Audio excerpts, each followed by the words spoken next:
Hello and good evening. Today we're going to be doing a wine tasting through the guidelines of the International Sommelier Guild. Today we'll be tasting a 2015 Stag's Leap Winery Artemis Cabernet Savignon from Napa Valley. Now, through the International Sommelier Guild, we'll first talk about three aspects of tasting. First, what you see. Next, what you smell. Finally, what you taste. Once we finish that, we're going to go ahead and come up with a conclusion about this wine. Won't you come and join me? So first we're going to talk about the appearance of this wine. And we always want to have the wine against a white background. And the first thing we discuss about appearance is clarity. Is this wine clear? And yes, in fact it is clear. I can see through the wine.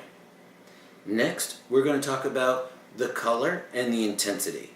First, at the core of the wine, looking down into the bowl, and then secondly, on the rim of the wine. So the color and the intensity of the bowl or the core of this wine is deep purple. It's a very, very dark colored purple.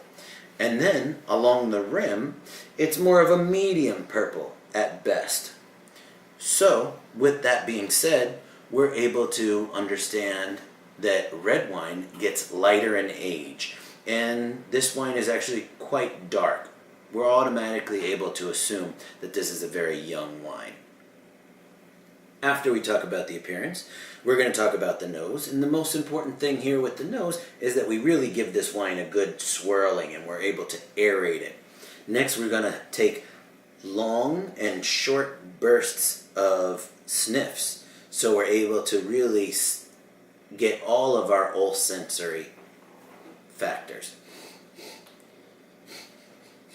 Oh, wow, this smells delicious. Now, with the way you smell this wine, we're first going to talk about its cleanliness. Does this smell clean?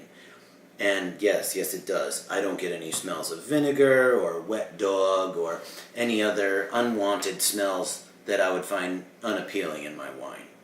Next, after we talk about the cleanliness, we're going to talk about the intensity. How far away from your nose do you have to be before you can really smell this wine? And I'm about out here, which is about medium intense for me.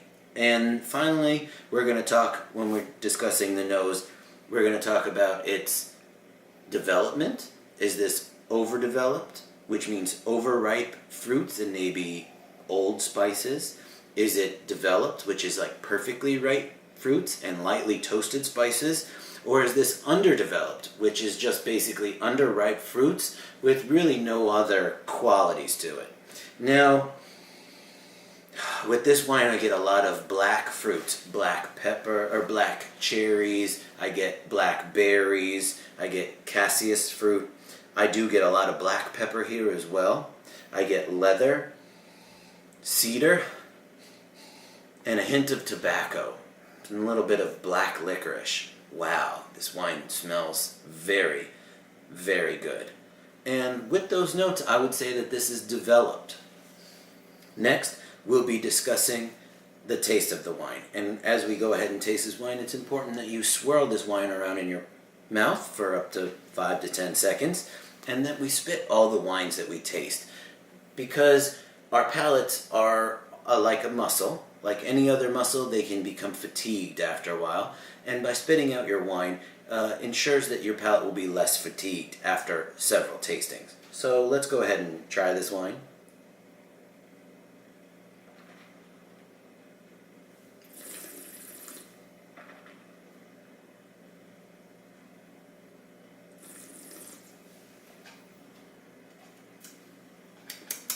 Oh, wow. And with the taste of this wine, we're first going to talk about how dry it is, or if it's sweet, how sweet it is. This wine is extremely dry. It's dry. Next, we're going to talk about acid, and the acid hits you on the sides of your tongue, how much it makes you salivate.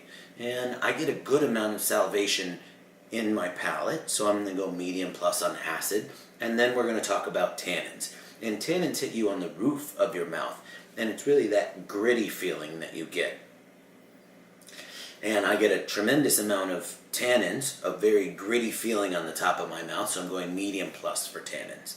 Next, we're going to talk about things that we taste that we might smell as well, or possibly we taste that we don't smell. In this wine specifically, I get a lot of ripe fruits, black cherries, blackberries. Then I get some secondary aromas like cinnamon and nutmeg and other baking spices. And then finally,